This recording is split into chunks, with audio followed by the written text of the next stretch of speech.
Bom dia a todas e a todos. Com muita alegria que vamos fazer a abertura aqui do nosso último momento do Congresso, o encerramento oficial. E, enfim, não poderíamos estar melhor acompanhados agora, né? Estamos aqui, o secretário de Assuntos Legislativos, Marivaldo Pereira.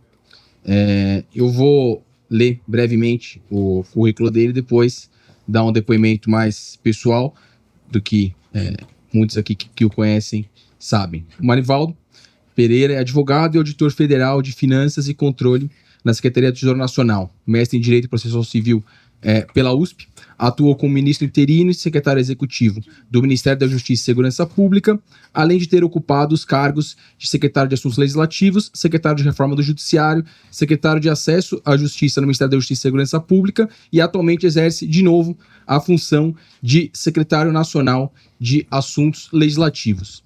E o Marivaldo, o Valdo, para quem o conhece, talvez seja a pessoa que contrarie aquele dito de que toda unanimidade é burra, né? Eu tô para conhecer alguém que não gosta, que não admira ele, a pessoa dele, o trabalho dele. Não precisa concordar com todas as ideias dele, com tudo que ele fala, mas inclusive adversários, enfim, pessoas que militam de outro lado de correntes políticas admiram e sabem de todo o potencial dele, que é alguém que certamente tem um espírito público como em poucas pessoas eu já vi. Tive a honra de trabalhar no Ministério da Justiça por 1 ano e meio, 2, lá nos idos de 2015, 2016. Trabalhei para o Marivaldo, ele era então secretário executivo e, assim, é muita a minha alegria e a minha honra de estar aqui nesse evento de encerramento ao seu lado, podendo, enfim, fazer essa introdução, podendo falar um pouquinho do que eu penso, do que certamente muitos, se não todos, pensam de você, Valdo. Então, assim, é uma honra para a faculdade, para o Internet Lab, a gente te receber aqui para fazer o encerramento do nosso congresso, tá bom? O Marivaldo vai falar um pouco da secretaria, da PEC da Segurança Pública e outros temas que são importantes aqui para o nosso debate. Então, sem mais delongas, passo a palavra para o nosso secretário fazer a nossa fala de encerramento. Bom dia.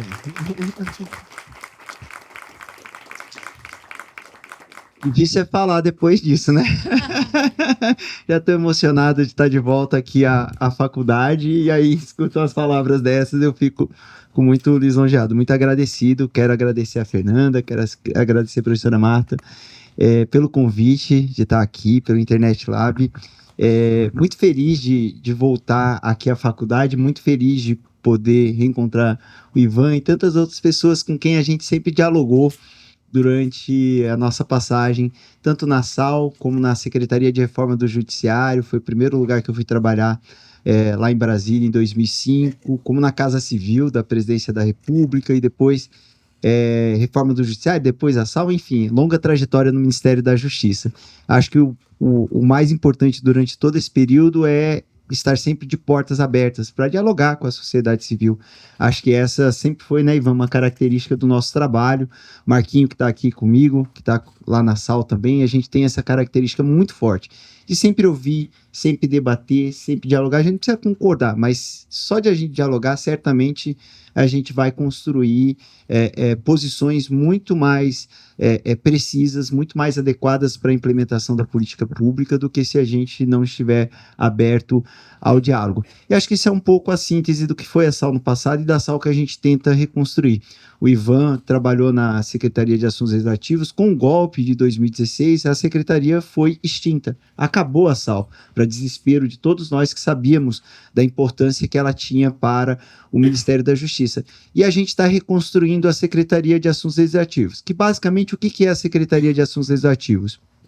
É o órgão do Ministério da Justiça que faz a interlocução com o Congresso Nacional. Mas não é uma interlocução de simplesmente pegar a posição da área fim e levar para o Congresso Nacional. Não, é o órgão que discute o mérito legislativo, que debate os projetos legislativos. E isso faz com que o Ministério da Justiça tenha uma atuação no legislativo diferenciada dos demais ministérios. Geralmente, nos demais ministérios, você pega uma posição de cada área, passa para a assessoria parlamentar e ela leva aquela posição. Eu lembro que quando eu trabalhava na Casa Civil, na subchefia para assuntos jurídicos, a gente consultava o Ministério da Fazenda, né, sobre muitos temas. E às vezes chegavam 4 pareceres de áreas distintas do Ministério da Fazenda, um diferente do outro, um contrariando o outro. E aí você vê a importância de ter uma secretaria de assuntos legislativos. Não é que a SAL vai dar a palavra final, mas a gente sentava, chamava as áreas, ouvia, chamava a Polícia Federal, chamava a Secretaria Nacional de Justiça, PRF, sentava, debatia, ouvia e tentava construir a síntese da posição que seria do Ministério, e aí, obviamente, levava para o ministro, para que o ministro conhecesse as variadas posições e levasse adiante. Mas o que é mais importante não é só a consulta interna, é ouvir a sociedade civil, E aí, analisando já de uma perspectiva, inclusive até mais crítica sobre o atual momento. Obviamente, a gente está vivendo o governo Lula 3, e eu acho que a gente ainda tem muito que avançar para que a gente chegue ao patamar do que foi o Lula 2. Né? Acho que o governo Dilma foi um governo muito marcado por crises políticas muito fortes, né, Ivan? A gente pegou ali de 2013 para frente, foi uma situação muito difícil mesmo, então a gente tinha mais dificuldade. Mas no Lula 1 e 2, o governo estava muito mais aberto para a participação social. E quando vem o golpe de 16 e depois o governo Bolsonaro, o que a gente vê é uma completa destruição dos espaços de participação social. Se a gente for pegar aqui, eu lembro, eu estava no Congresso Nacional resistindo ali contra o governo Bolsonaro. Uma canetada, ele acabou com mais de 180 órgãos de participação, conselhos, comitês, grupos, que permitiam a participação da sociedade civil. E isso fez muito mal à administração pública federal, muito mal, porque, veja, construir leva tempo, destruir é muito fácil. Uma canetada, ele extinguiu todos aqueles conselhos. Depois voltou atrás em alguns, porque ele viu que tinha alguns que nem dava, não podia, não tinha como fazer por decreto. Mas isso fez muito mal à administração. E reconstruir isso leva tempo. Porque não é só baixar uma portaria, né? Você tem que tomar uma cultura de ouvir, uma cultura de participação, tem que fazer com que a sociedade civil possa compreender que ela pode voltar a conversar, que ela pode voltar a dialogar com o governo. Então, isso leva muito tempo. E como dialogar? Né? Como é que se posiciona? A diferença entre ser governo e entre ser sociedade civil, acho que isso impacta muito. E acho que isso é algo que a gente tem que evoluir muito ainda no nosso governo, sabe? Acho que é algo que a gente tem que abrir mais as portas, tem que estar mais aberto a ouvir a sociedade civil e tem que ter mais participação. E digo isso porque se tem um tema onde a participação da sociedade civil está muito aquém do que deveria, é na segurança pública. E acho que se tem um tema que faz mal à sociedade civil, construir política pública sem participação da sociedade civil, é a segurança pública. Aquela história de que quem entende de segurança pública é polícia, ela é muito equivocada. Acho que polícia entende muito. Policial, delegado, acho que entende muito. As corporações entendem muito de segurança pública e devem sim ser ouvidas. Mas é importante que a academia seja ouvida, é importante que a periferia seja ouvida, é importante que o movimento negro seja ouvido. É importante que as entidades que lutam em defesa de direitos e garantias sejam ouvidas. Porque senão eu vou ouvir só um lado. Né? Se eu vou escutar só o lado de quem faz a operação, quem opera os instrumentos de persecução penal e de repressão, a tendência é que eu avance nesses instrumentos sem me dar conta do problema que ele gera do outro lado. Né? De quem está do outro lado questionando, quem está do outro lado batendo, denunciando, né? As violações de direitos que esses instrumentos podem gerar. E eles têm um potencial de violação de direitos, a gente sabe. Os mecanismos de persecução penal, os mecanismos de repressão, os mecanismos de segurança pública, se mal aplicados, sim, podem violar direitos, e a gente sabe disso desde sempre. Daí a importância de que esse debate seja aberto, seja mais abrangente. E aí, gente, queria falar um pouco sobre a PEC da segurança pública. E aí, sobre o cenário que ela está hoje. A gente teve hoje o início dos trabalhos, foi instalada semana passada a comissão especial da PEC, e essa semana o ministro Lewandowski esteve lá. A princípio, a PEC tinha um dispositivo ali que, na minha opinião, é muito importante. É muito importante. Que era a possibilidade de você ter normas gerais ali vinculando os demais entes editadas pela União, né? Isso era algo que nos parecia muito importante desde sempre, para que a gente pudesse padronizar, para que a gente pudesse estabelecer alguns protocolos que hoje já são estabelecidos pelo governo federal, mas que não têm caráter vinculante. E isso é um problema, porque você tem aí a implementação a adoção de vários protocolos com características distintas. Por exemplo, vamos lá, um tema que a gente brigou muito, né, Ivan, na época lá, o auto de resistência, que é uma aberração jurídica, mas que é utilizada até hoje para não apurar quando você tem morte em operação policial. Imagina, você tem estado em que tem a morte na operação policial, você vai lá, lavra um auto e arquiva, você não apura. Mas o tiro foi pelas costas e a queima-roupa, e aí? Não, foi resistência seguida de morte e vambora.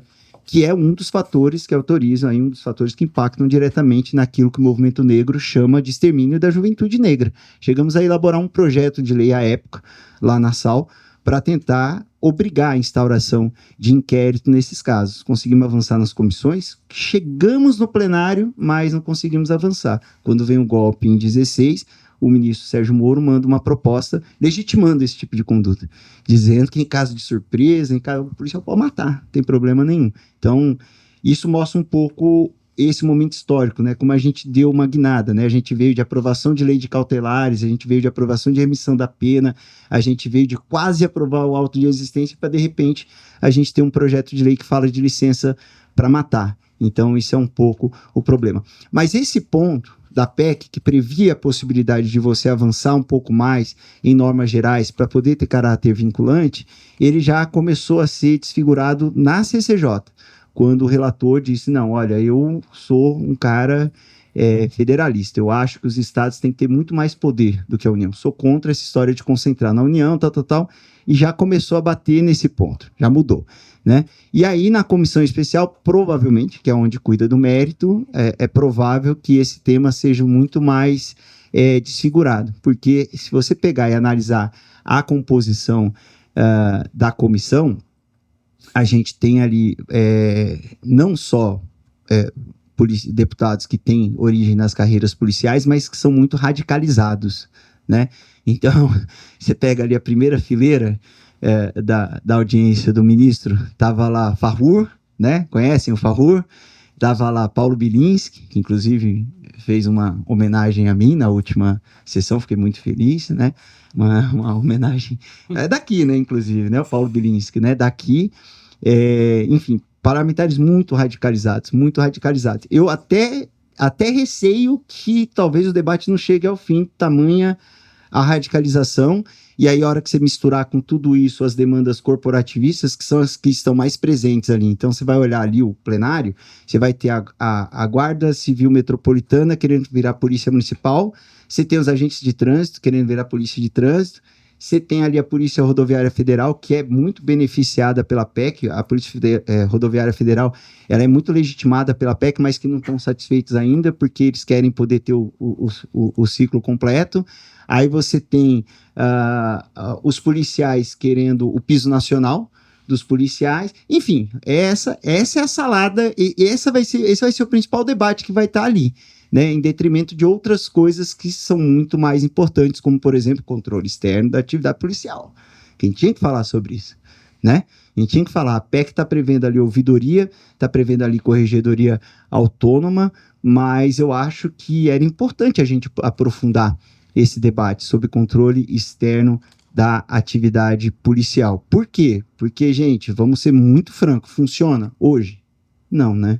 Hoje não funciona. E aí você tem um grupo pequeno de agentes públicos que estão na área de segurança que acabam cometendo ilícitos, e isso é ruim para toda a corporação, porque tira a legitimidade da corporação quando esse tipo de ilícito sai impune. E o custo para a sociedade é muito alto. É muito alto, acho que a gente está em São Paulo, aqui isso está muito recente. As operações Escudo e Verão, né? ainda estão muito presentes aqui, acho que marcaram muito, né? As mães de maio que o digam, né? Que ainda até hoje lutam por justiça. Mas esse é um ponto muito importante. E dizendo isso para dizer que a SAL sempre teve, historicamente, esse papel de tentar fazer esse contraponto no debate com as corporações. Tá? E aí, falando um pouco de tecnologia, uma das coisas que a gente vê que seria muito importante para a PEC era estabelecer protocolos para o uso de tecnologias na área de segurança pública. Hoje, a gente tem lá dentro da Senasp uma avaliação da qualidade técnica do que é utilizado. Hoje, a gente tem até conseguimos avançar no estabelecimento de protocolos. Por exemplo, a gente teve a portaria do ministro da Justiça que estabeleceu regras para o uso de câmeras corporais. Mas essas regras não são vinculantes. Elas são uma mera sugestão que você faz para os demais órgãos de segurança pública. E eu gosto muito de falar das câmeras corporais, porque eu sei que tem problemas que ainda precisam ser superados ali. Acho que tem um debate sobre a questão da privacidade que precisa ser superada ali, porém, nenhuma outra política recente de segurança pública trouxe tantos resultados positivos na redução da letalidade policial e da morte de policiais do que a adoção das câmeras corporais. E aí eu me refiro à experiência recente que teve em São Paulo e que, infelizmente, foi descontinuada pelo governador Tarcísio, né? O modelo adotado pelo governador Dória aqui, ele foi muito eficiente no sentido de redução do número de pessoas mortas em operações policiais. Infelizmente, e aí eu não entendo por quê, porque o Dória era um governador de direita, né, e o Tarcísio também é de direita, esse modelo foi atacado, e aí quando ele começa a ser atacado e deslegitimado, automaticamente a gente tem um crescimento do número de pessoas mortas em operações policiais, e não só de pessoas não fardadas, mas também de policiais. Porque a conta, ela é sempre assim, onde você tem alta letalidade policial, você também tem um número grande de policiais que morrem em operações. Então, isso seria um ganho, se a gente pudesse ter capacidade de estabelecer requisitos vinculativos para dispor sobre o uso de tecnologias como câmeras corporais. Mas tem outras tecnologias que seguem avançando e que a gente precisa fazer o debate. Por exemplo, a questão das câmeras, né? Aqui em São Paulo chama muralha, né? Muralha Paulista, lá no Ministério da Justiça tinha um projeto chamado Estádio Seguro. Estádio Seguro. E eu lembro até que num debate, isso virou a coqueluche dos órgãos de segurança pública, gente. Eu recebo parlamentares lá todos os dias pedindo para levar para os municípios.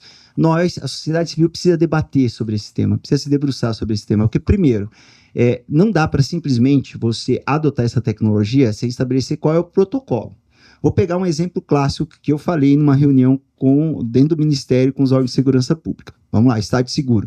Teve um caso que ficou conhecido, acho que saiu em vários jornais, de um sujeito que estava lá no estádio com a família, assistindo um jogo de futebol. No intervalo, a câmera identificou ele. Vai lá um grupo de policiais, pega ele do meio da torcida, estádio lotado, desce, leva a passarinha, chega lá, eita, não é você, pegamos o cara errado. E ele volta. Imagina o impacto disso na vida dessa pessoa. Imagina, ele na frente da família, os filhos do lado, sendo conduzido pela polícia, o estádio inteiro assistindo, ele é levado pela salinha e volta. Imagina a quantidade de consequências que isso pode ter. A humilhação pública, a humilhação diante da família e o risco de ter alguém ali do crime organizado e falar, opa, dedo duro. Olha o tanto de problema que isso pode trazer. Então, enfim, precisa ter protocolo sobre como isso vai ser utilizado. E os casos de falso positivo, né? Como é que são os casos de falso positivo? Que geralmente são pessoas negras, né? Porque o algoritmo é racista e a sociedade civil tem denunciado isso. Como é que a gente faz com esses casos? O impacto disso, né? Porque para quem não está sendo detido, é tranquilo, você acha, não, foi detido, foi lá da delegacia e depois saiu. Mas para quem é detido, as consequências disso podem ser muito graves. E não necessariamente a pessoa pode ser reconhecida que não é ela e ir embora, né? Vamos pegar aqui o caso que o CNJ teve um grupo de trabalho que estudou a questão do reconhecimento fotográfico. Tinha um rapaz que responde a dezenas de inquéritos, pelo simples fato de terem colocado a foto dele lá. E todo mundo que vai lá fala, ó, ele nem estava no local, não estava no município, tem relação nenhuma com o município, mas está lá, respondendo a uma série de inquéritos. Então, é muito grave. Então, o uso da tecnologia pega um caso desse, que é o reconhecimento fotográfico, e potencializa, multiplica. Então, esses casos podem crescer em larga escala. Daí a importância de que a gente tenha protocolos estabelecidos nacionalmente, que a gente tenha critérios, mas, alerta a vocês, de nada adianta você empoderar a União para estabelecer esses protocolos, estabelecer esses critérios, se a sociedade civil não participar desse debate. Se isso for definido por quem opera, por quem é responsável pelo sistema, pelas corporações, eu acho que o risco da gente só replicar algo que já tem um potencial de violar direitos é muito grande. E não é nem por maldade não, tá, gente? É numa perspectiva de, não, deixa eu facilitar o meu trabalho aqui, obviamente você tem dentro das corporações quem vai ter essa preocupação, mas certamente na sociedade civil a gente tem pessoas que olham para a política pública numa perspectiva muito mais abrangente do que aqueles que estão no dia a dia e que tem que ter sua opinião consultada, sua opinião tem que ser ouvida, é muito importante, mas é muito importante que as pessoas olhem isso de uma perspectiva mais abrangente. Por exemplo, vamos lá, o algoritmo. Esse debate do algoritmo ele é essencial. Eu recebi, logo no início do governo, eu recebi militantes do movimento negro que vieram falar, olha, o algoritmo é racista. O algoritmo é racista. O algoritmo está sendo importado, sabe lá de onde, de vários países que produzem essa tecnologia. Ele chega aqui, ninguém sabe como é que é esse algoritmo, como não é, e começa a usar. Né? Ninguém parou para olhar com profundidade. A prefeitura não vai parar para fazer isso. Né? E aí ele gera toda uma série de violações. É muito quem que vai conseguir olhar, quem que vai parar para fazer esse trabalho? Certamente não serão as corporações. Isso só vai acontecer se a sociedade civil se debruçar, olhar para isso e dizer, olha, tem esse problema que está levando a esses resultados que basicamente são os falsos positivos. Isso é um problema. Outra coisa também que é uma preocupação muito grande, é o uso dessa tecnologia numa perspectiva de higienização mesmo, né? Uma política de tirar gente pobre das ruas. Eu recebi, contar um caso para vocês, recebi recentemente uma secretária de segurança municipal lá, né, do estado do Sul, e ela era da Guarda Civil, e ela queria esse tipo de tecnologia, financia para gente esse tipo de tecnologia. Por quê? Não, porque a gente está tendo muito problema com população em situação de rua. E a nossa cidade é uma cidade turística, no verão recebe não sei quantos milhões de turistas e a população em situação de rua atrapalha. Falei, e tem muita gente em situação de rua que tem mandado de prisão em aberto. Então eu quero tirar essas pessoas da rua. Ou seja, ela não estava preocupada em fazer cumprir uma decisão judicial que condenou alguém. Ela estava preocupada em tirar a população em situação de rua da rua, porque ela atrapalha o turismo. E era esse o pleito. O pleito era exatamente esse. Assim. Então, é muito perigoso. É muito perigoso esses instrumentos que podem levar a uma violação de direitos em escala. E o freio para isso é ampliar esse debate. Se deixar só na mão dos órgãos de segurança pública, nós vamos ter um problema. E não é nem por maldade, não é nem... É porque é uma questão de facilitar o trabalho. Então, por que eu vou ficar criando barreira se eu posso facilitar o trabalho? E aí, gente... Exatamente por isso, com essa preocupação, uma das coisas mais importantes que a gente fez na SAL, começou lá com o Pedro Abramovay, quando ele foi secretário de Assuntos Legislativos, foi o projeto Pensando o Direito, que era um projeto que tinha como objetivo financiar pesquisas nas universidades para que a gente buscasse, ampliasse o debate sobre políticas públicas existentes ou não, ou políticas públicas que deveriam ser criadas. Pensando direito, tinha como pressuposto que a conclusão da pesquisa não deveria ser apenas um diagnóstico, mas sim uma proposta de aprimoramento da política pública, de criação da política pública, teria que ter uma proposta. Então, sempre a gente tinha isso como objetivo, era um grande diferencial do Pensando Direito.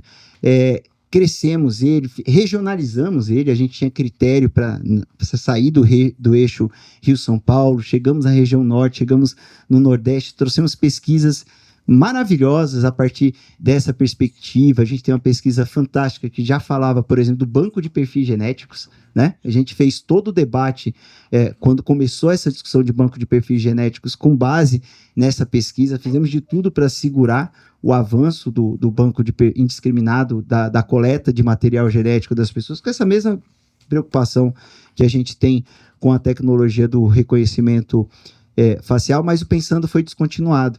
E no dia 3 de outubro, nós vamos retomar o Pensando Direito. Vamos retomar ele, vamos começar o debate, inclusive falando sobre crime organizado. Vai ser uma parceria com a Universidade Federal Fluminense. Lá vai estar sendo liderado pelo professor Daniel Irata, que é um estudioso fantástico da área de segurança pública. Vamos fazer uma outra parceria com a UNB também, para retomar o Pensando, e já coloco isso para vocês, porque pode ser um espaço muito interessante para firmar parcerias com o Internet Lab e para a gente poder fazer pesquisas nessa área. E porque, veja, é muito importante que a gente tenha algum local, algum espaço onde essas tecnologias de segurança pública sejam debatidas não só da perspectiva técnica, viabilidade técnica, mas da perspectiva de impacto social.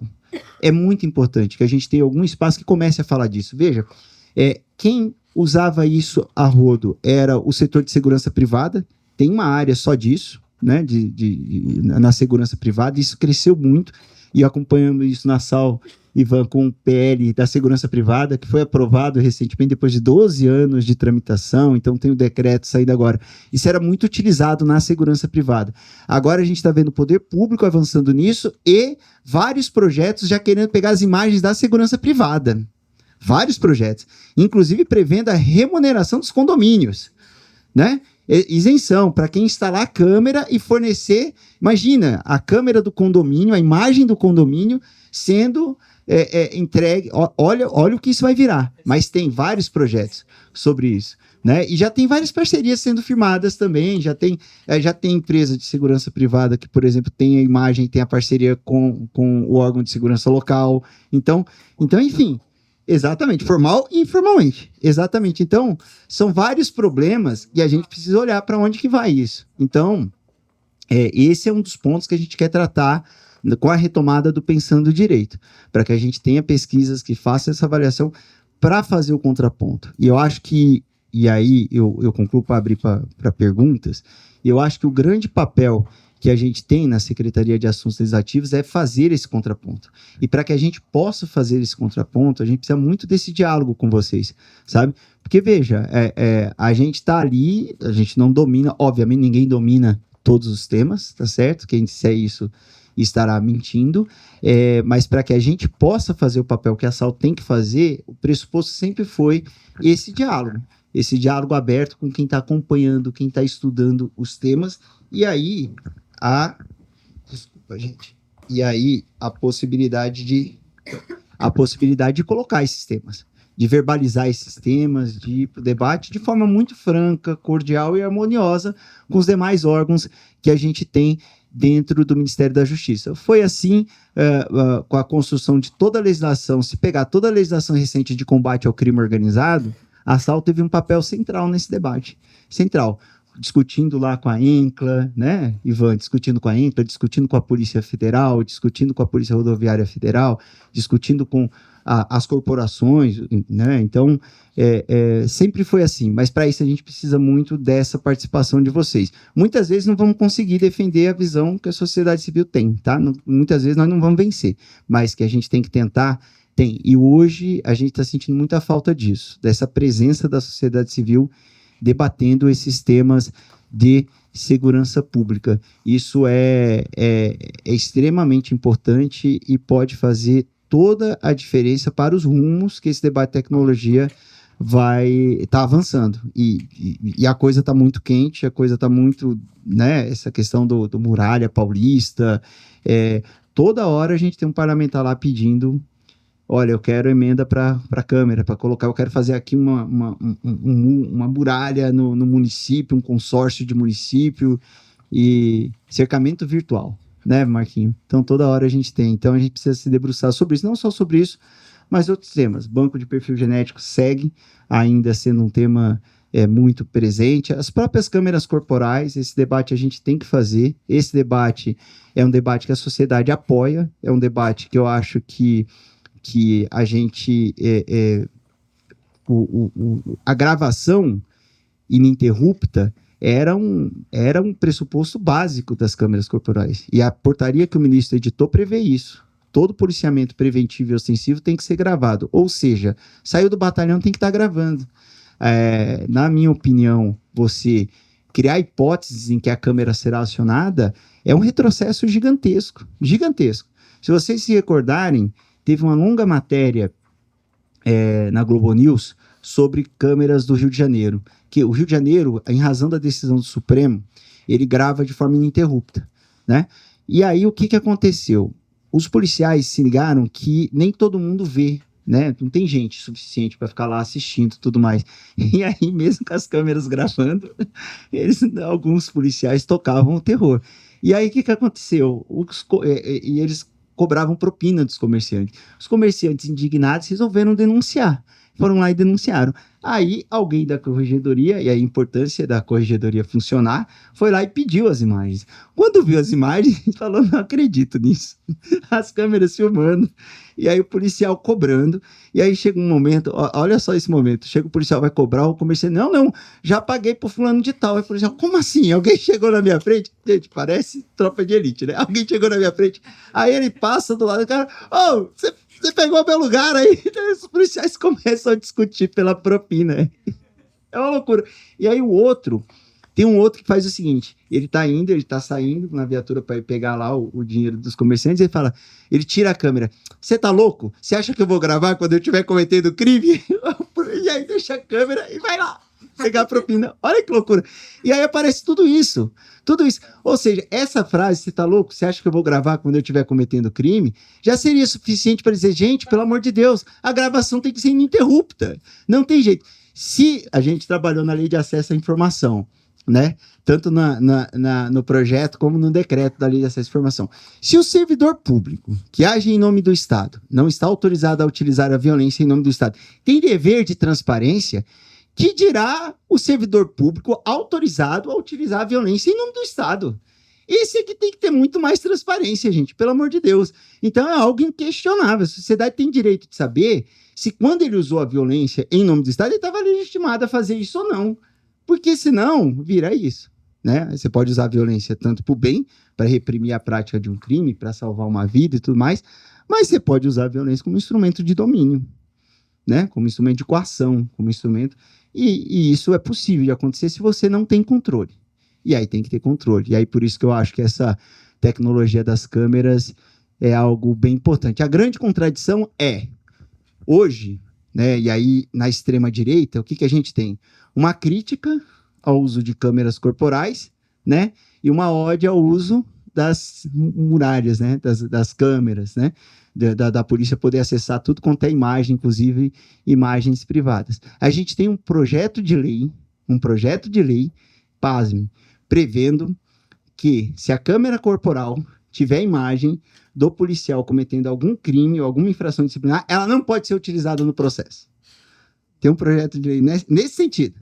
Se a câmera corporal flagrou o policial cometendo alguma infração, ela não pode ser utilizada. A imagem não pode, por quê? Porque ele não pode produzir prova contra si mesmo. É a blindagem das câmeras. Tem um projeto de lei nesse sentido. Então, assim, para vocês terem uma ideia. E tem outras coisas mais criativas, porque, infelizmente, e aí agora eu concluo de verdade e ressalto a importância da participação de vocês nesse debate sobre segurança pública. Eu completei 20 anos de serviço público federal, a maioria deles, todo ele em contato com o parlamento. Eu nunca vi um momento tão pobre de debate sobre segurança pública, gente. Nunca vi. Sempre teve populismo penal, sempre. Aconteceu um crime, saiu no Jornal Nacional, pronto. O dia seguinte 10 projetos sobre o tema, aumenta a pena, pega, mata, prende, proíbe prisão perpétua, pena de morte, redução da maioridade. Toda vez que aparece um crime no Jornal Nacional, o dia seguinte você tem esse monte de projeto. Obviamente que isso piorou muito, porque agora com a internet, a audiência não é só o Jornal Nacional. Você tem vários lugares, tem um crime que repercutiu, vem um monte de propostas, não necessariamente boas. Mas, antes a gente discutia técnicas especiais de investigação, nova lei de lavagem, antes a gente tinha uma discussão, medidas cautelares, tinha alguma racionalidade e a gente já via que era difícil, mas tinha. Remissão da pena por estudo, remissão da pena por trabalho. Você pegar as mudanças recentes que a gente pegou ali do Lula para frente, tem endurecimento, mas tem algumas coisas, tem algum debate mais complexo. Hoje é todo dia a gente lidando com aumento de pena e restrição dos benefícios de progressão de pena. É impressionante. Aumento de pena e restrição. E aí é o grande problema de você debater segurança pública sem nenhuma base em evidências. Porque se houvesse alguma base, por exemplo, vamos lá, você pega a questão de furto de fios. Furto de fios. Vem lá um projeto há 20 anos para o cara que furtar um fio. Cara, se o cara está disposto a subir no poste, morrer eletrocutado para pegar meio metro de fio, você acha que ele vai se preocupar com o tamanho da pena que ele vai receber se ele praticar o furto de cabo? Claro que não. O cara já chegou numa situação que... E outra coisa, ninguém olha o Código Penal antes de cometer algum crime. Então, essa é a preocupação. Então, hoje, a maioria dos projetos focam nisso, aumento de pena, e focam na piora do regime de cumprimento da pena. Acontece que a maior parte dos líderes das grandes organizações criminosas do país estão aonde, gente? Presos. E ao que tudo indica, né, e aí são os próprios órgãos de segurança pública colocam, eles continuam comandando essas organizações. Então, é uma reflexão que a gente precisa fazer. Estou dizendo, não pode aumentar a pena de jeito nenhum, não, gente. Obviamente que vai ter situações, por exemplo, quando começaram os incêndios criminosos, o que a gente fez lá na SAL? Até apanhamos muito da turma abolicionista garantista. A gente propôs o aumento das penas dos crimes ambientais. Adivinha o que aconteceu? Obviamente não avançou. Eu estava conversando com... Exatamente. A gente estava conversando com um parlamentar daqui de São Paulo, não vou falar o nome, senão ele vai me expor. Mas estava conversando com ele, chegou a assessora dele, a gente queria saber se vocês têm alguma lista de projetos, tal, não sei o quê. Falei, olha, tem um muito importante aqui para combater os incêndios criminosos, né? A pena de incêndio é muito baixa e a gente está percebendo, acho que desde o dia do fogo na gestão Bolsonaro, vocês vão lembrar desse momento em que tivemos incêndios coordenados em várias áreas de proteção, né? Se a gente conseguisse aumentar a pena, eu acho que seria algo bacana. E aí a gente aproveitou e foi lá na lei de crimes ambientais e ajustou, porque ninguém é preso por crime ambiental, ninguém. A gente pegou uma pesquisa que mostra que ninguém é preso por crime ambiental. A pena é muito baixa, o inquérito não conclui, prescreve, ninguém é preso. Aí a gente foi e calibrou todas as penas. E acho que aí a assessora virou e falou, nossa, isso ele vai gostar, ele adora aumentar a pena. Aí chegou o deputado. Falei, deputado, tem um bom aqui para você. Olha só, nós estamos aumentando a pena. Que é isso? Você vai aumentar a pena de crime ambiental? Que absurdo. Não tô por aumentar a pena, gente. Não tô por de jeito nenhum. Então, o Congresso gosta de aumentar a pena até a página 1. Entendeu? Se é para andar de baixo, bora. Mas se for correr algum risco de pegar quem compõe ali a maioria ou quem financia a maioria, esquece, a gente não consegue avançar. Mas é isso, eu queria muito ouvir vocês, desculpa eu ter me alongado. Obrigado.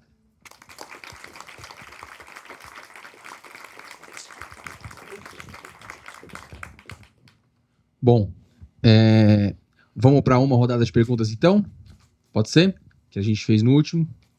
Quem vier fazer pergunta, vou só pedir para vir aqui para frente para ser gravado. Gisele, por favor. Bom dia, meu nome é Gisele Craveiro, sou docente aqui da Universidade de São Paulo. É muito bom ouvir essas perspectivas tão positivas e favoráveis a uma ampla participação e escuta, né? São realmente problemas complexos. E aí a minha pergunta vai no sentido de, não seria a Conferência Nacional de Segurança Pública um espaço ideal para isso acontecer? Porque nós já tivemos experiência, né, de uma conferência nacional nesse sentido, e eu sei que faz muito tempo. Então, assim, um pouco dessa reflexão, o que veio dessa conferência para cá, assim, o quanto as sugestões se materializaram, né? Você está falando de várias questões políticas também, né? Mas seria um momento bom para pensar numa próxima conferência nacional no tema?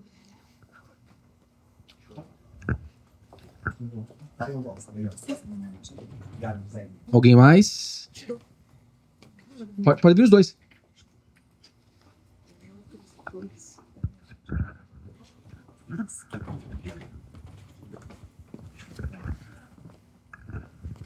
Bom dia, meu nome é Faiola, sou advogada, fiz mestrado na Escola de Direito da Fundação Getúlio Vargas. É um prazer ouvi-lo. Eu tive a oportunidade de participar de uma reunião online com você, pelo grupo de trabalho de combate ao racismo e violência no futebol, eu representando o Comitê Paralímpico Brasileiro, né, é o grupo liderado pela CBF. Em razão de muitas mudanças de gestão, né, na gestão da Ana Moser, enquanto ministra do Esporte, Edinaldo Rodrigues à frente da CBF, né, aos poucos a gente foi avançando com algumas discussões.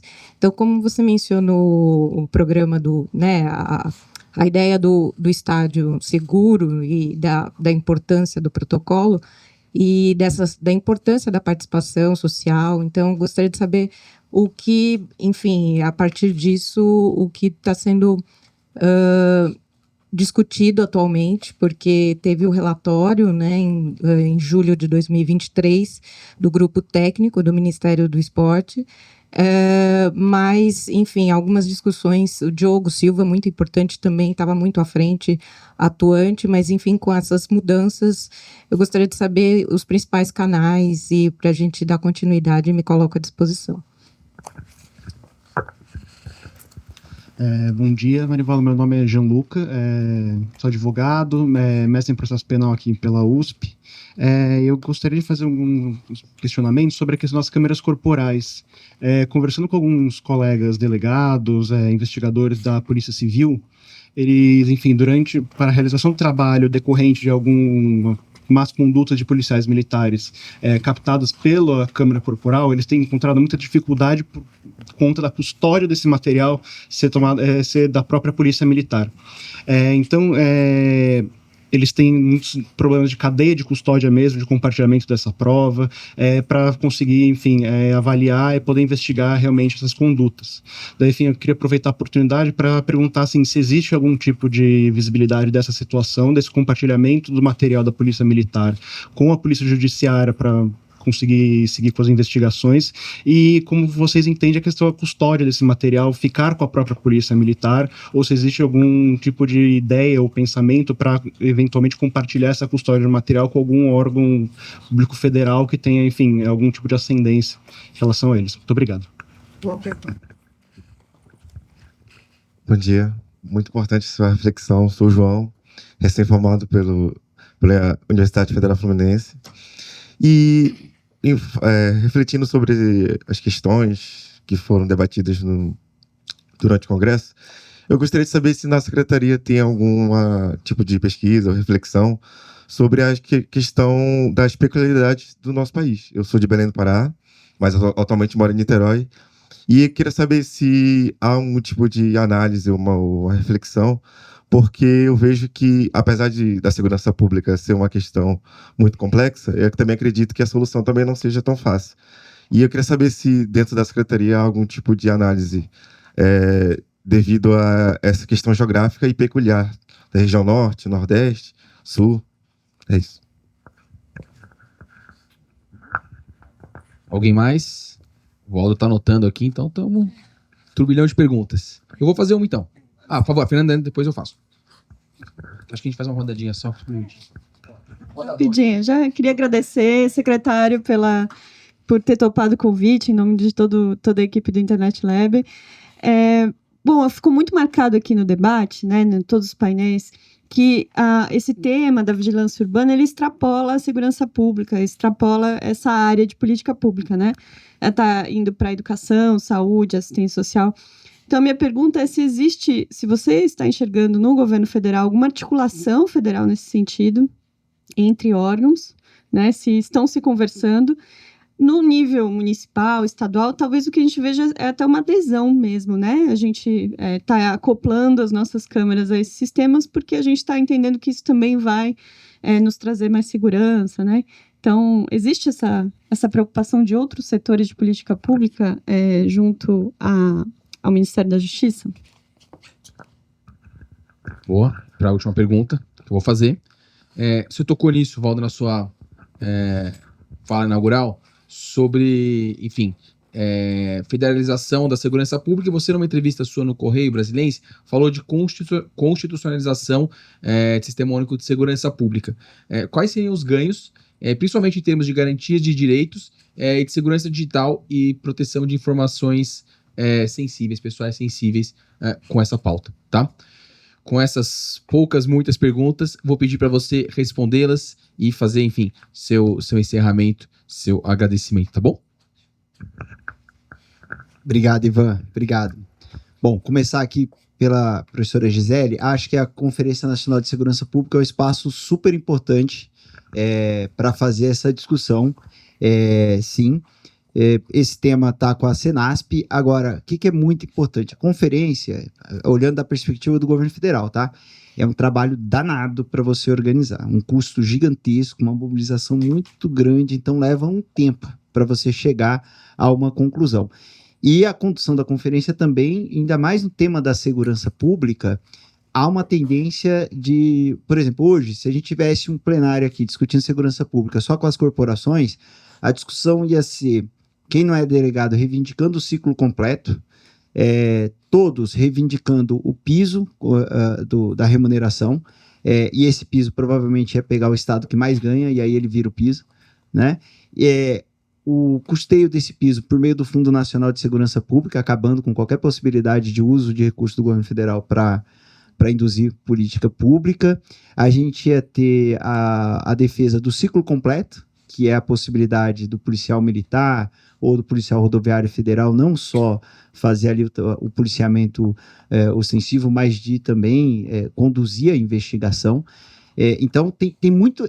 Essa é uma área onde a disputa das corporações ela é muito acirrada. Muito acirrada. E as corporações, entre elas e dentro delas. E aí teria também o Ministério Público brigando com os delegados para ver quem que tem o poder de investigação. Vocês vão lembra que em 2013, um dos grandes temas que apareceram ali no debate nas ruas, pelo menos lá em Brasília isso apareceu, era a PEC, eu esqueci o número dela, mas ela tirava o poder de investigação do Ministério Público e deixava só com os delegados, né?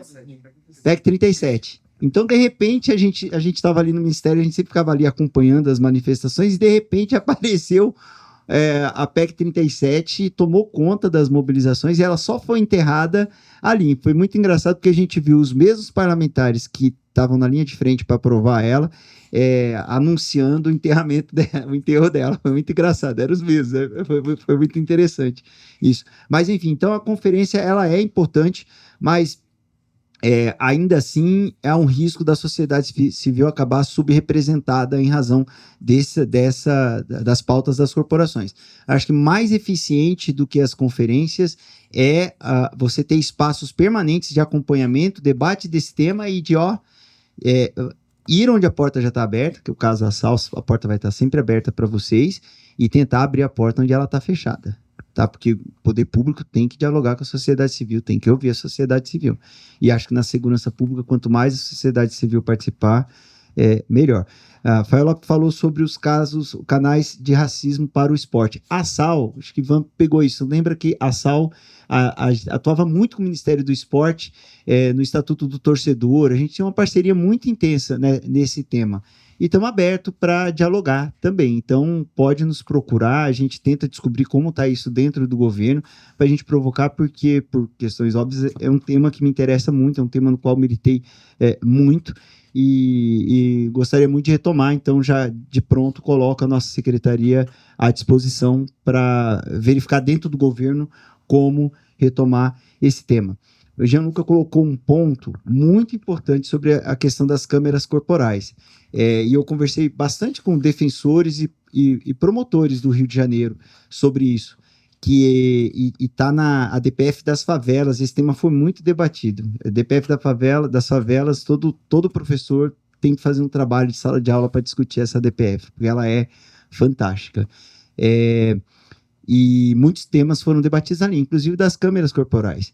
E a grande questão que tinha ali, que a Defensoria Pública questionava, era de que você fazia o pedido das imagens, e aí, como tem um prazo para a guarda das imagens, eles enrolavam, e aí quando chegava o momento, já foi eliminada essa imagem. Então, por isso, não entreguei. Então, tinha essa... É um problema gravíssimo, essa custódia. Tanto é que, assim, um debate que a sociedade civil tem que fazer. Gente, controle externo da atividade policial.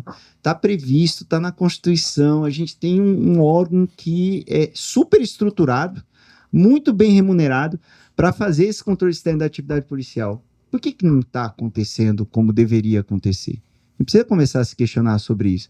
Como é que está o controle externo na discussão sobre as câmeras corporais? Imagina se você é titular do controle externo da atividade policial e de repente aparece uma política sobre câmeras corporais. Você vai falar, maravilha, não precisa nem ir para a rua. Vou só acompanhar os vídeos aqui, deixa eu buscar aqui, olha, agora tem a tal da IA, né? Porra, vamos ver se eu consigo, por meio de IA, criar padrões de imagem que indicam onde eu tenho que assistir, o que eu tenho que ver, né? Onde é que tem uma cena aqui, porra, tem uma cena aqui que tem uma arma na cena, tem uma cena aqui que tem gente correndo, teve barulho, teve tiro. Opa, vou olhar isso aqui. Não, isso aqui não era nada. Opa, aqui tem alguma coisa. Então, hoje, com a tecnologia, somado ao uso de câmeras corporais, facilita muito o trabalho do controle externo da atividade policial.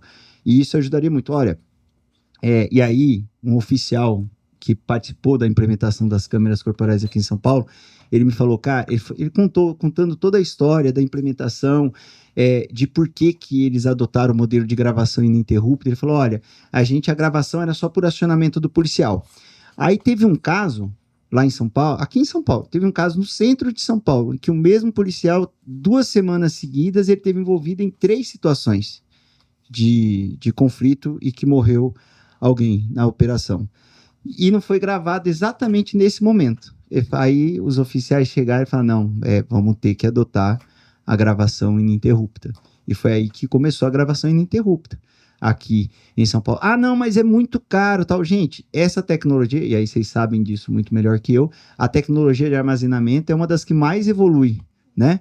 Está evoluindo muito. Se a gente pegar as tecnologias de armazenamento de conteúdo, ela está avançando de um jeito que você não precisa começar com todo mundo agora. Não precisa. Se você pegar o mapa de onde tem alta letalidade, você vai ver que ela é concentrada.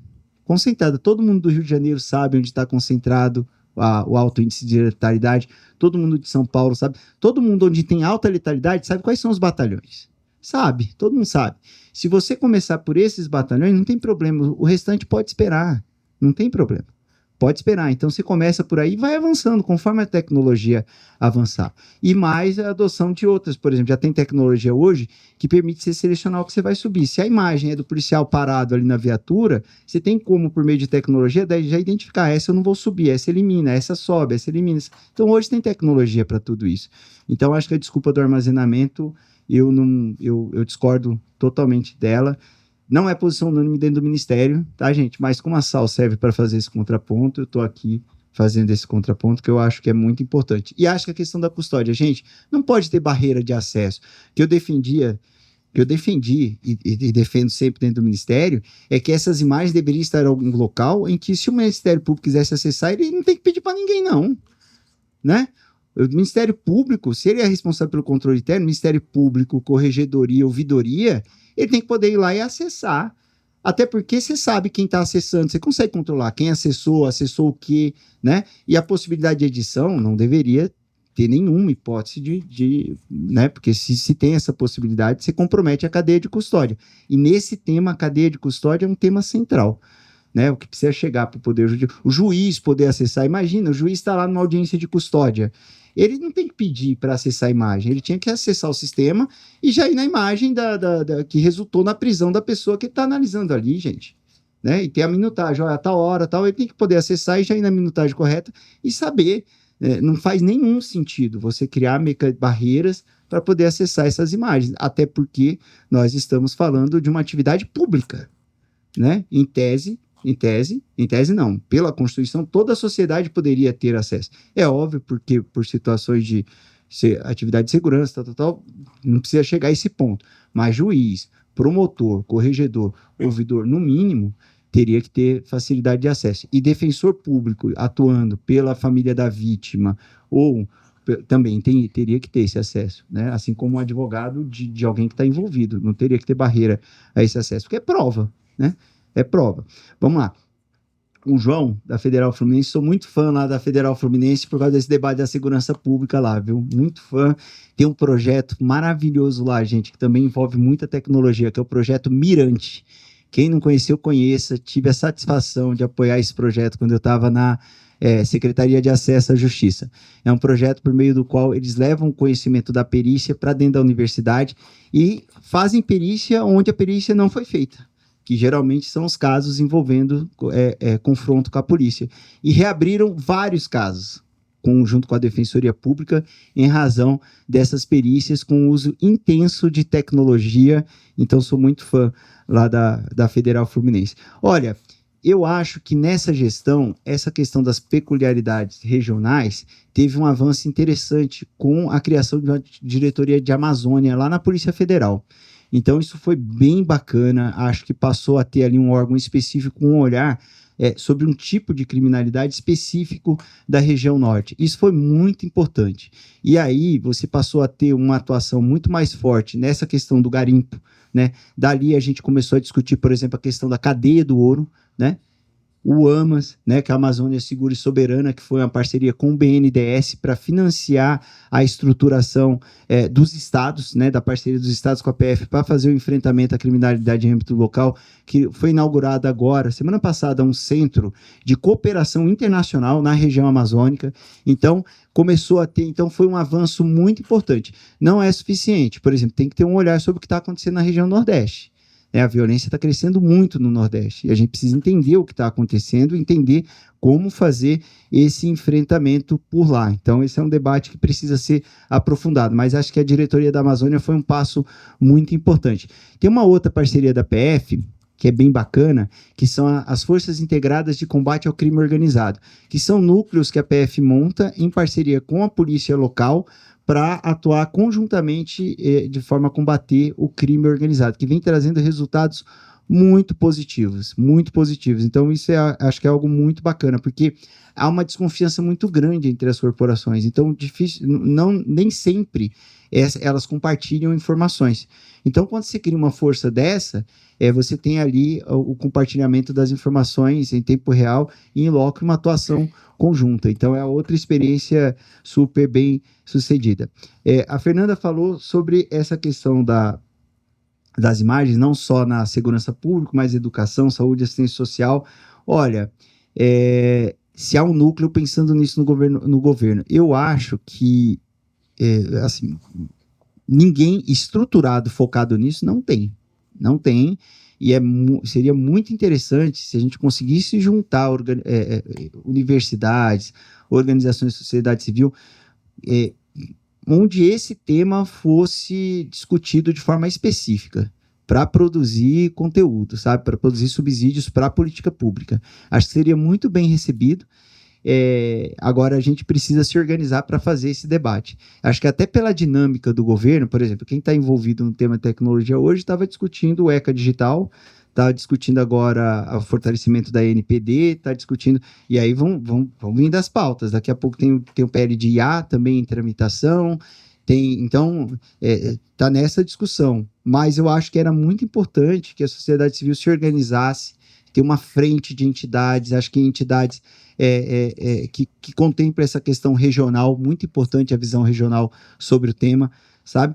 Para poder produzir subsídios sobre isso. E eu já queria colocar de cara o Pensando Direito à disposição para a gente trabalhar isso, que para a gente interessa muito, muito. E aí o Ivan falou sobre os ganhos da constitucionalização do SUSP. Eu acho que o ganho ele seria muito grande no sentido de você conseguir padronizar alguns temas. Acho que não é invadir a competência de estados e municípios. Mas, por exemplo, até hoje, Ivan, você acompanhou lá, a gente foi na nossa gestão que a gente assinou o contrato com o CEPRO para criar o Cinesp. E o Cinesp consumiu, sei lá, acho que algo em torno de 100 milhões por ano. Então, daquela época para cá, já deve ter passado de 1 bi. E até hoje a gente não tem todo mundo no Cinesp, que é o Sistema Nacional de Informações e Estatísticas de Segurança Pública. Isso é uma aberração. Então, a gente... E aí, o que resolveria isso? Se todos os estados utilizassem o mesmo sistema para registro de boletim de ocorrência, a gente teria uma fonte primária segura de informações sobre segurança pública em tempo real do país inteiro. E a gente ainda não tem isso. Porque aí o governador não quer, porque aí o governador tem o sistema próprio dele, e aí não quer trocar o sistema dele, porque já tem um contrato com a empresa, e aí questiona que o Cinesp não atende. Olha, a gente tinha que ter uma forma de ter uma ferramenta dessa que atendesse todas as demandas dos estados, e os estados tivessem que usar. Porque não tem sentido assim, por exemplo, tem uma matéria que pegou um desses crimes aí de Novo Cangaço, e pegou o fuzil. E aí a Polícia Federal conseguiu rastrear o fuzil. E aí conseguiu, a partir dos disparos que foram feitos, e aí eles têm lá a tecnologia que consegue saber se o cartucho saiu da arma, que o fuzil já tinha rodado, já tinha passado pela região norte, pelo nordeste, e participou de uma ação que teve aqui em Araçatuba e foi apreendido lá na região sul. O mesmo fuzil. Então, como é que você, se você tivesse um boletim de ocorrência onde essas informações tivessem nacionalizadas, quem está investigando o caso já teria essas informações, você teria alguma noção. Por exemplo, o Novo Cangaço. Geralmente, o Novo Cangaço é um grupo de criminosos que saem de um lugar, vai para um lugar distante de onde ele tem residência, às vezes de vários locais do país, e aí você começa a mobilizar carro, você começa a mobilizar dinheiro, você começa a ter aluguel de imóveis, você começa a ter armas. Então, isso tudo é nacional, não é localizado. Se a gente tivesse um sistema de informações integrado, certamente aumentaria muito a eficiência no combate ao crime organizado, certamente. Então, acho que esse seria o grande ganho. Mas eu confesso a vocês que pelas conversas que a gente teve lá na comissão, eu não estou muito otimista, não. Eu não acho que o resultado que vai sair da comissão vai ser um fortalecimento dos poderes da União para poder padronizar, para poder integrar, para poder... Eu não acho. Acho que a tendência lá, até numa visão, gente, contaminada pela disputa política. Porque, veja, não tem problema nenhum, assim, a extrema-direita faz oposição, não tem problema nenhum. Mas eles têm perspectiva de poder também, né? Então não significa que concentrar poder na União vai concentrar poder para o partido XYZ. Não, significa uma visão de política pública, que algumas coisas deveriam ser padronizadas. Por exemplo, a base de dados, né? Se a base de dados não for padronizada, mais nada é, né? Então, se tem perspectiva de chegar ao poder, de ganhar a presidência da República, eu não vejo por que eles fazem objeção a isso, mas vão fazer. Já anunciaram, se você pegar, por exemplo, a fala do presidente da Comissão de Segurança Pública, nobre deputado Paulo Bilinski, ele fala expressamente isso. Ele defende, inclusive, e aí, pobre dos penalistas, que cada estado tenha direito a estabelecer o seu código penal. Abertamente. Ele defendeu isso. Pega a fala dele na última audiência pública com o ministro. Então, é nesse nível. Se nem o Código Penal a visão dele é nacional, seria uma norma nacional, imagina a integração, sistema, base de dados, aí é o caos, né? Aí é pregar o caos, né?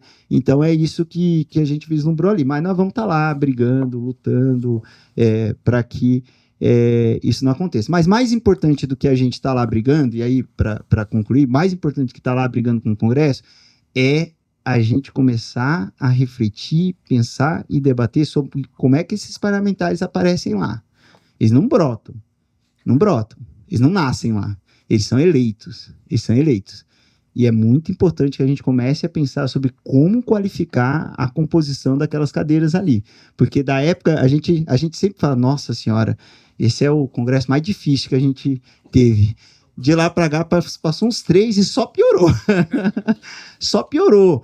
Pega, por exemplo, gente, o debate da CCJ, por exemplo, em 2003, né, quando o Lula chegou ao poder, como era a CCJ, e pega a CCJ agora, né? Comissão de Segurança Pública sempre foi muito difícil. Hoje é assustador.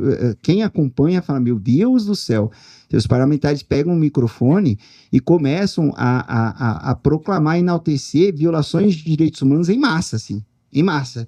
É parlamentar em audiência com o ministro dizendo que aquele rapaz que foi jogado de cima da ponte pela polícia deveria ter sido jogado mesmo, porque se levar para o judiciário vai soltar, então o policial tá certo, o que tinha mais é que jogar. É deputado falando que todo mundo que já foi morto pela polícia, a sociedade deveria agradecer, porque certamente alguma coisa devia.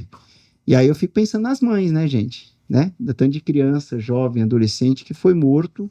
Enfim, a gente dialogou muito com as mães lá na Secretaria de Acesso à Justiça. Acho que não tem dor pior para uma mãe do que perder o filho precocemente. E, infelizmente, elas não param de se multiplicar, as mães que passam por isso. E aí eu vi uma coisa dessa, você imagina? Entendeu? Então são esse tipo de coisa que a gente escuta lá, mas a gente, enquanto sociedade, tem que refletir sobre isso e tem que debater sobre isso. É necessário qualificar o Congresso Nacional, é necessário que as pessoas, assim, não tem como não existe técnico, gente, não existe. Tudo é política, tudo é política. E a gente tem que fazer esse debate com seriedade para fazer com que esse cenário mude e a gente tenha mais qualidade no debate sobre política pública. Não interessa ser de esquerda ou de direita, mas se for comprometido, eu morro de saudade do PSDB, gente, confesso a vocês, morro. Lutei a vida inteira, fui oposição a vida inteira ao PSDB e vou falar uma coisa para vocês, maldito Aécio Neves, viu? Porque ele acabou com o PSDB e olha, eu sinto falta do PSDB hoje. Porque você tinha um debate minimamente sobre política pública, visões distintas de mundo, uma visão mais liberal, uma visão desenvolvimentista, mas você tinha debate. Hoje, olha o que a gente está discutindo. O que foi essa semana no Congresso Nacional, gente? Olha o que a gente está discutindo. É isso, cara, tem coragem de apresentar um projeto dizendo que se a câmera flagrar um crime, aquela prova não pode ser utilizada para punir quem cometeu o crime. Olha que loucura. É nesse nível. Olha, tem coragem de apresentar um projeto dizendo que se o policial matar, não pode ser investigado em hipótese alguma. Ou, se for parlamentar e cometer um crime, também não pode, para ser investigado, precisa de autorização. É uma loucura. É uma loucura. Então, acho que a gente precisa refletir muito enquanto sociedade sobre isso e pensar sobre formas de influenciar nesse debate político. Tem que pensar, e acho que tem muito potencial a sociedade civil, quem ainda está discutindo política pública, quem não desistiu do país, quem ainda está se dedicando, quem ainda está participando desses debates, tem muita força para poder influenciar nisso. Agora, tem que ter consciência de que tem que influenciar nisso e que tem que estar presente no Congresso, tem que estar cobrando para fazer essa mudança, porque essa galera ainda tem outra característica, essa galera que está lá tocando terror no Congresso Nacional, e vocês vão lembrar, que é o ataque à ciência, o ataque à pesquisa, o ataque à razão. Era isso, foi isso que a gente assistiu na gestão Bolsonaro. Era o ataque à razão. É o ataque à razão. Eu falo, penso, ajo, decido de acordo com a corrente de Zap e quem é você, professor, pesquisador, para vir dar pitaco no que eu estou dizendo aqui. Era isso, e isso prevalece no Congresso Nacional. Então, se você pesquisa qualquer coisa, traz qualquer dado, é comunista. Comunista, não vem aqui com o seu comunismo para mim, que esse negócio de ciência é coisa de comunista. Então, é isso, é nesse nível que está lá. Então, acho que a gente precisava pensar, refletir, tentar colocar pessoas que têm um compromisso democrático, que têm um compromisso com a ciência, que têm um compromisso com política pública baseada em evidências. Acho que é isso que a gente precisa refletir, sobretudo porque ano que vem é ano de eleição de novo, tá bom? Obrigado, gente.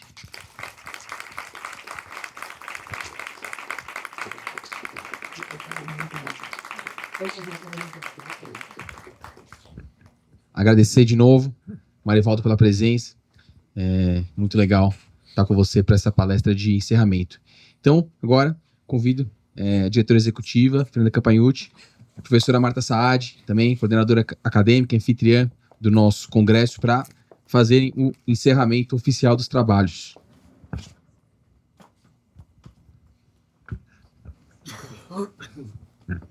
Bom, novamente, em nome da equipe do Internet Lab, um agradecimento a todos que participaram e a todos que trabalharam para esse congresso acontecer. Helena Secaf aí. Aliás, uma salva de palmas para a Helena.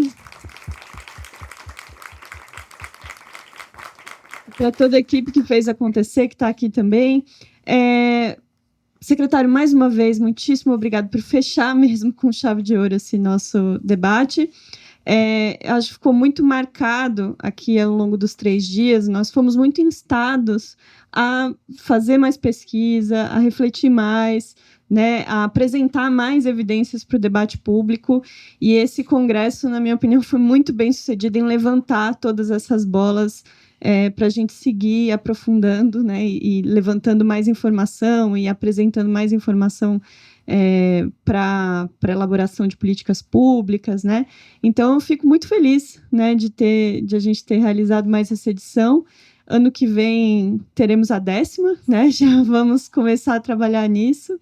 E é isso. Muito obrigado. Passo a palavra aqui para a professora Marta também para suas considerações finais.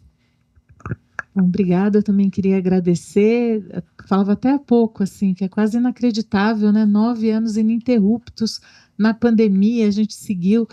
Então, e a gente já começou aqui como um carnaval, né, Ivan? Anotando as coisas para o próximo ano, porque acaba um, a gente já pensa no próximo. A 10ª edição acho que vai ser muito, muito especial. Então, também queria agradecer, secretário Marivaldo, sempre ótimo ouvi-lo aqui. Agradecer a todo mundo que ficou no fim, a gente teve casa cheia, acho que durante todo o tempo, e já falar para a gente ficar com isso na agenda para o próximo ano, né, Fernanda? Muito obrigada. Obrigada a todo mundo.